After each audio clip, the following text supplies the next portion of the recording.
أعوذ بالله من الشيطان الرجيم بسم الله الرحمن الرحيم الحمد لله رب العالمين والصلاة والسلام على أشرف الأنبياء والمرسلين وآله الطاهرين أما بعد فقد قال الله تبارك وتعالى في كتابه الحميد وقوله الحق أعوذ بالله من الشيطان الرجيم قال ربنا الذي أعطى كل شيء خلقه ثم هدى. Assalamu alaikum wa rahmatullahi wa barakatuh. My dear brothers and sisters, we will inshallah continue our discussion of the Islamic perspectives on modern day issues today. Over the last few days, we've been talking about personal freedom. We discussed a few nights ago, 2 nights ago, the idea of predestination or qadr or qismat, as we like to call in our community, and whether it genuinely exists or whether we're free to choose our own path. And yesterday we discussed personal freedom, what it means, especially in a Western sense, and what is our responsibilities and duties from an Islamic perspective. Last night and tonight will be largely drawn from the works of Shahid Bakr al-Sadr. His work is called Contemporary Man and the Social Problem. So if any of you do want to read in more detail, that is the work that I'll be referring to at great lengths. So please do refer to that. As I said yesterday, the work is almost 40 years old, but his mind, and what a brilliant mind he had, and unfortunately his life was cut short by his shahadat, by his murder by Saddam Hussein.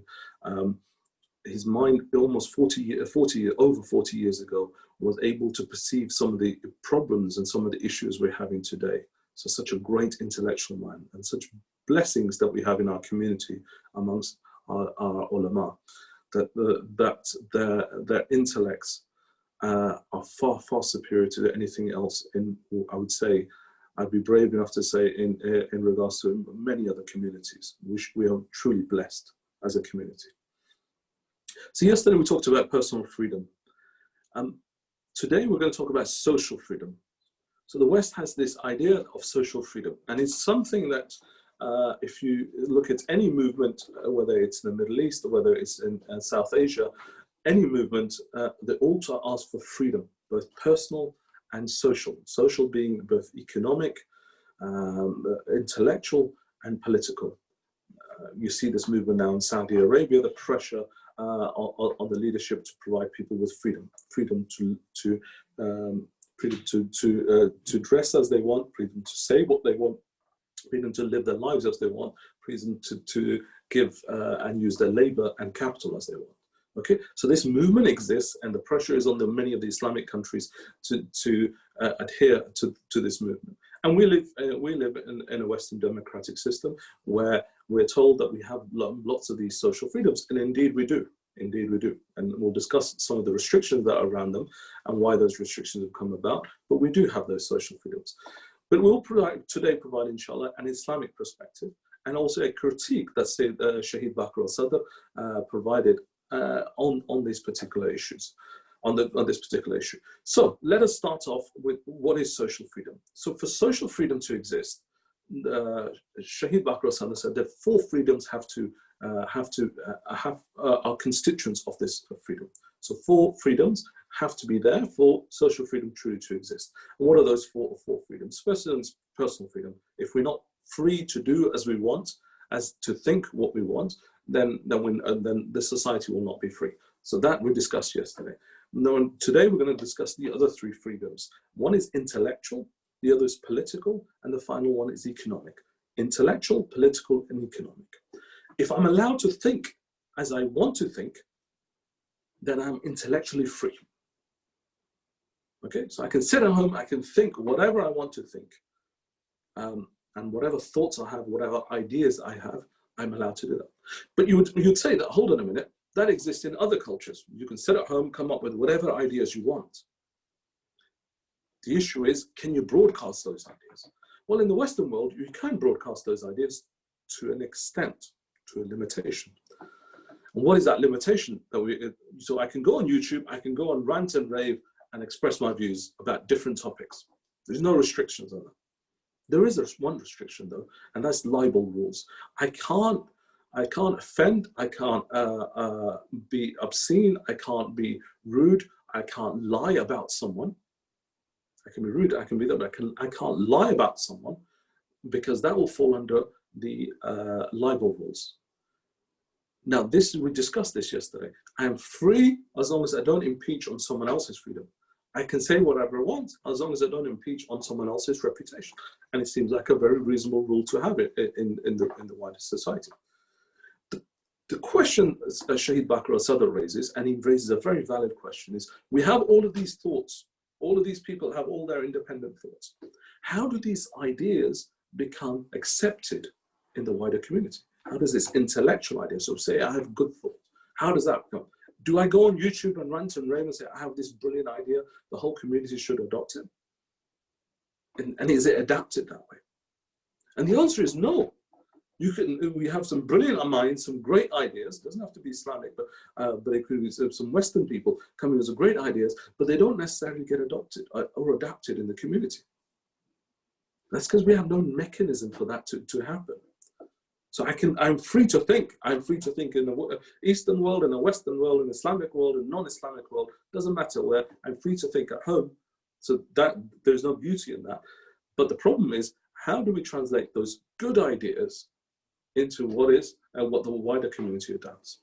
And that requires a political freedom and economic freedom. Political freedom. Now, political freedom is probably the most sensitive of the topics. Okay, political freedom says I'm free to organize with like-minded people, movements, to try to influence everyone else.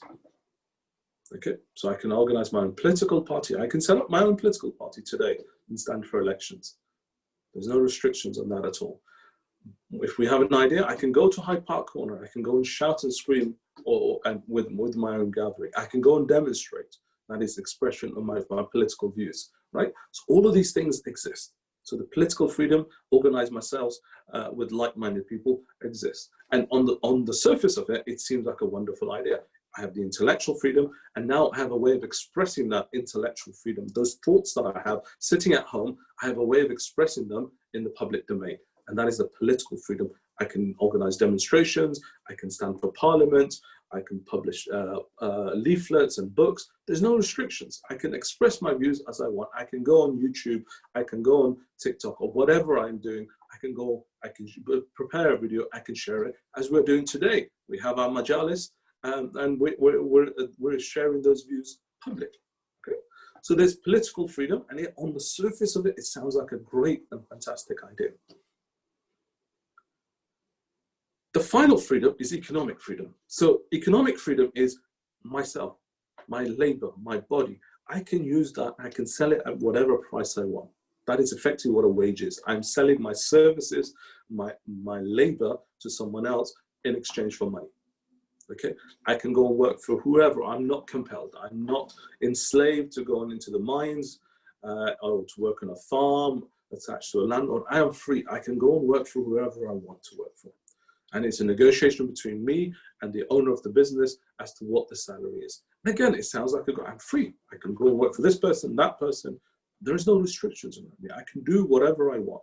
So on the surface of it, this sounds like a very good system. It sounds like a perfect system, a system that everyone will prosper and grow and develop.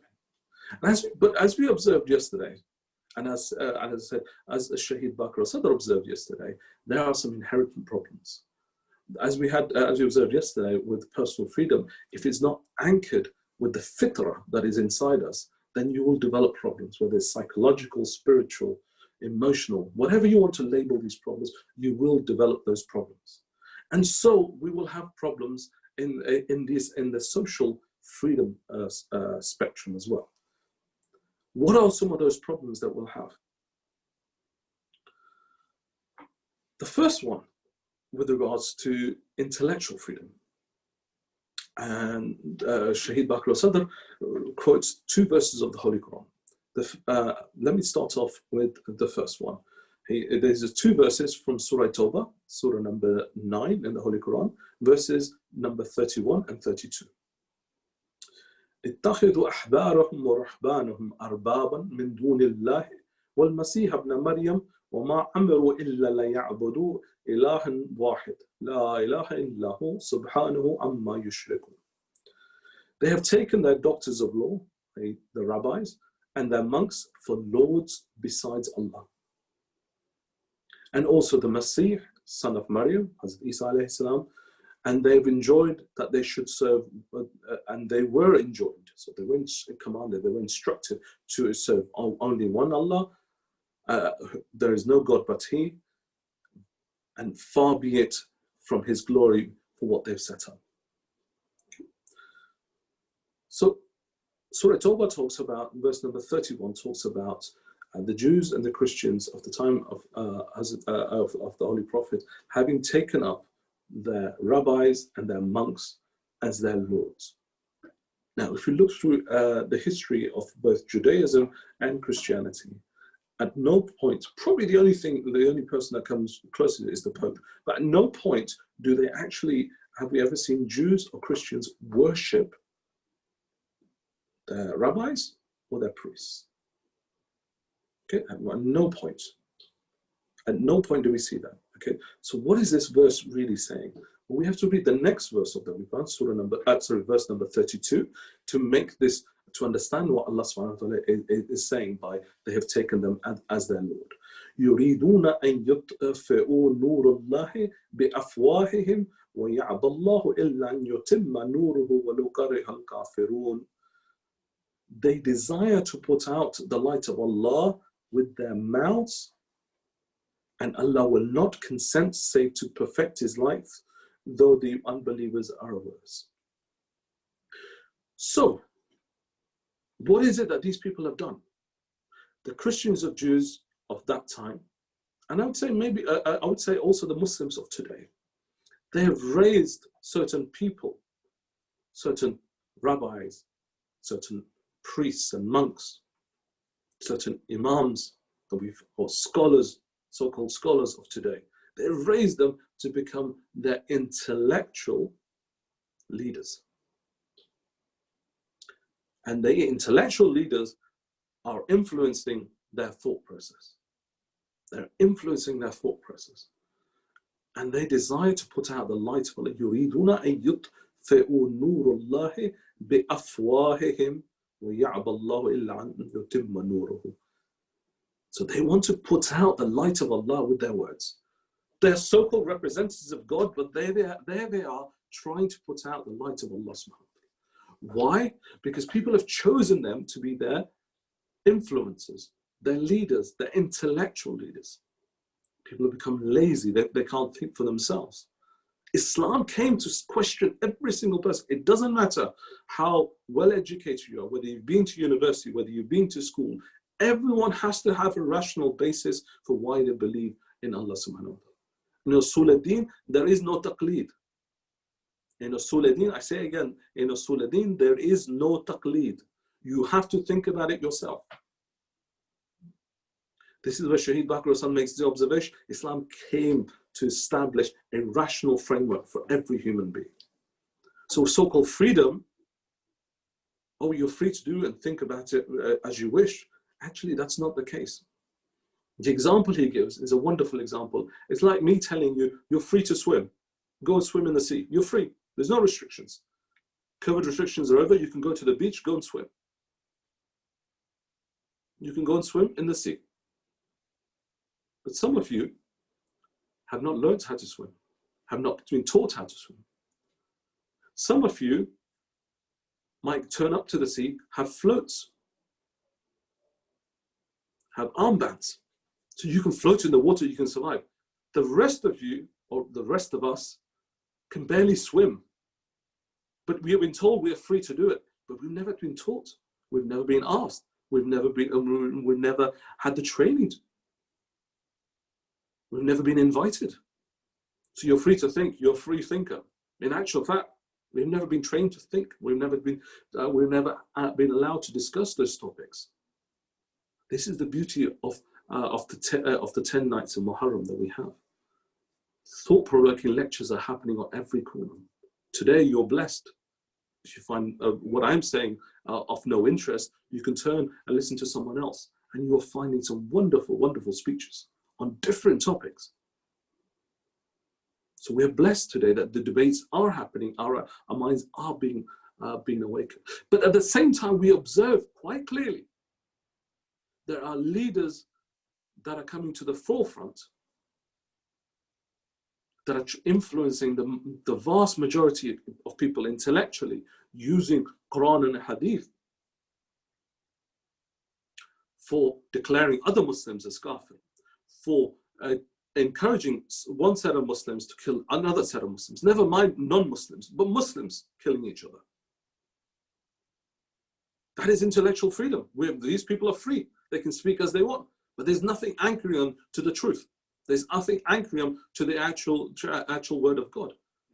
There has to be that criteria. There has to be that restriction. There has to be, say, hold on a minute, what are you doing? They have to be held account.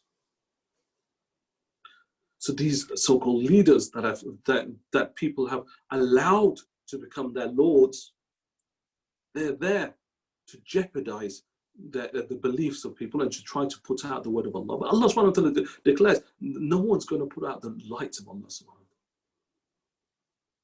As long as our Imam remains in ghaibat, he, as we said before, he comes out of ghaibat to protect the community every time it seems to drift off. This is a problem that we have in our communities, that we allow people intellectually to dominate and repeat their words without actually thinking about it. Just because someone's dressed a certain way, behaves a certain way, their words are not always the truth. So that's why the intellectual freedom, that we think we have the intellectual freedom, we're free to listen to whoever we want. Be careful who we listen to, but also be careful of the message that they're giving us. It has to be established with a certain foundation. Political freedom. Political freedom. Now we're free in this country. We can organize parties. We can stand for election. But what's the obvious observation that we make is that it's the majority rules over the minority. But in actual fact, we find that in America and to some extent in this country, you can have a minority vote, but because of the way the political system is designed, you end up with a minority vote, but ruling over the majority. I don't need to go into the politics of how the system works, but first past the post system here in the UK allows for a party not to have the majority vote, but still rule over the rest of the people. Okay, but in general, the principle, the democratic principle, will come up to democracy tomorrow, and we'll discuss it in great lengths. But in general, the principle is the majority will rule the minority. Okay. In theory, it sounds like an okay system, except when it allows someone like Hitler to come to power, or when it allows a very far-right government in India to come to power, which then uses its power base to oppress Muslims today and Jews in Nazi Germany. All of a sudden, these were elected leaders. What we're seeing in India today and what we saw in Germany before the Second World War were elected leaders. They were elected. They were not dictators that came to power, right? They were elected. So majority can sometimes make the wrong decisions.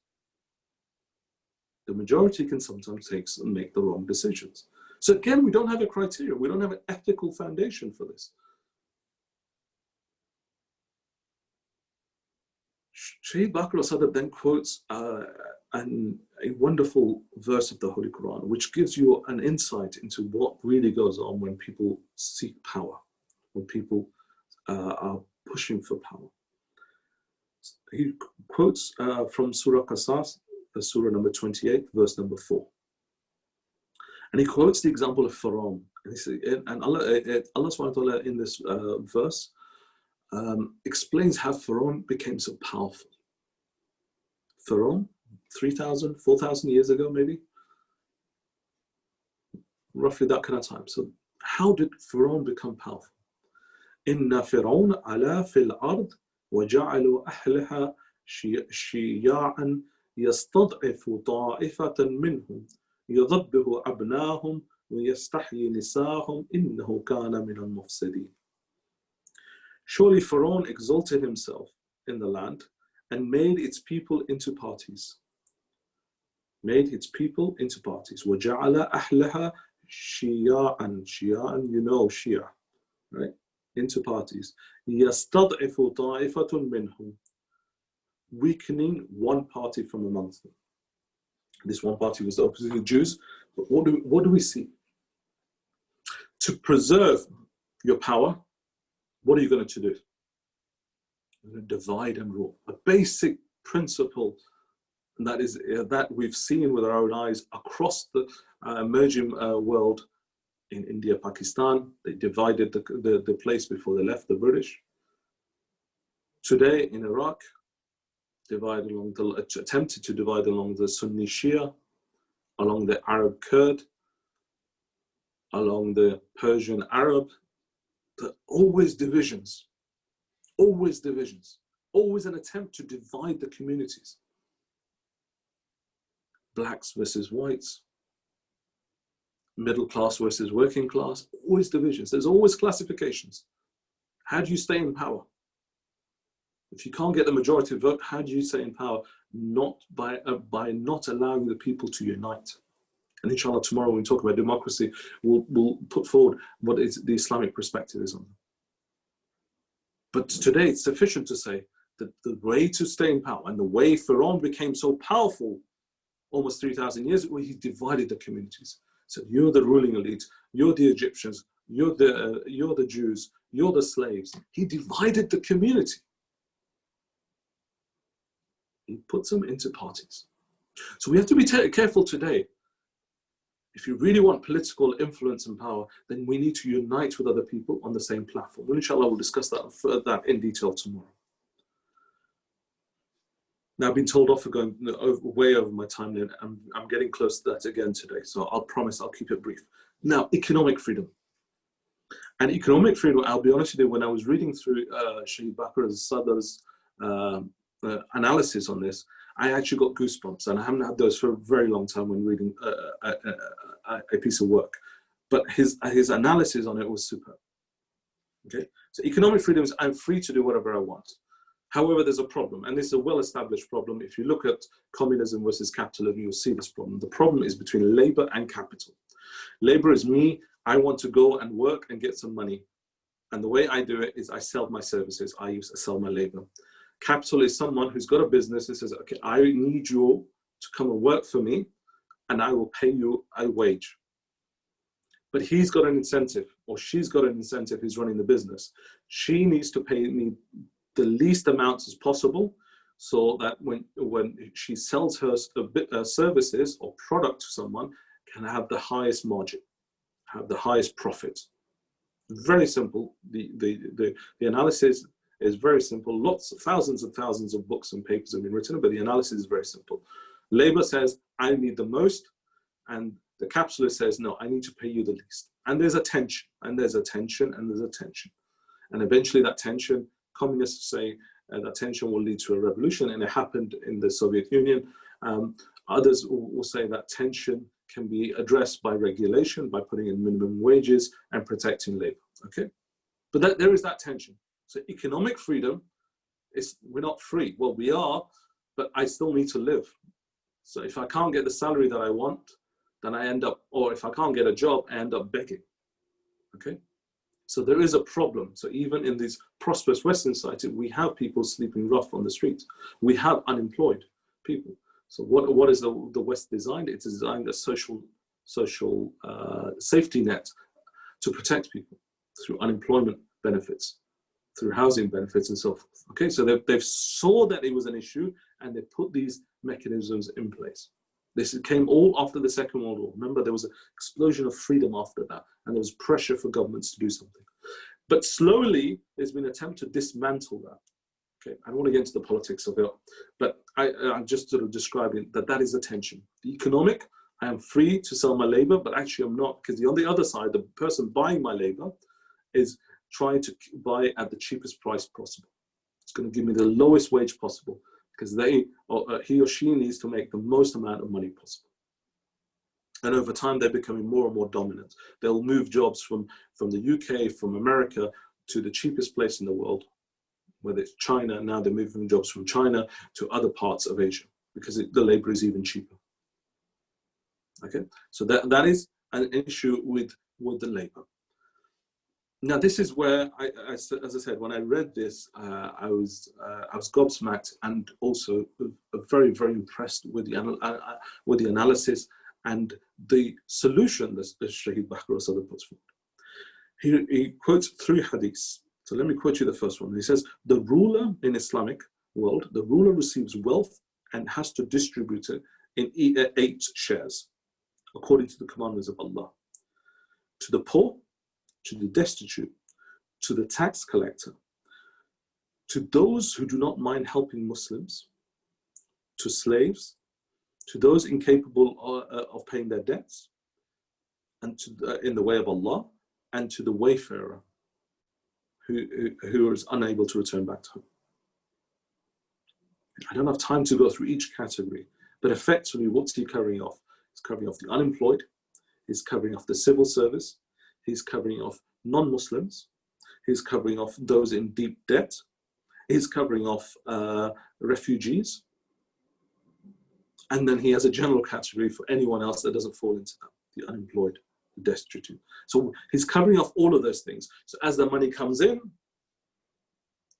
according to this, as the money comes in, the ruler's job is to distribute it back out. And if there's a shortfall, the government of the time, the Islamic government, has to find a mechanism for making up the shortfall.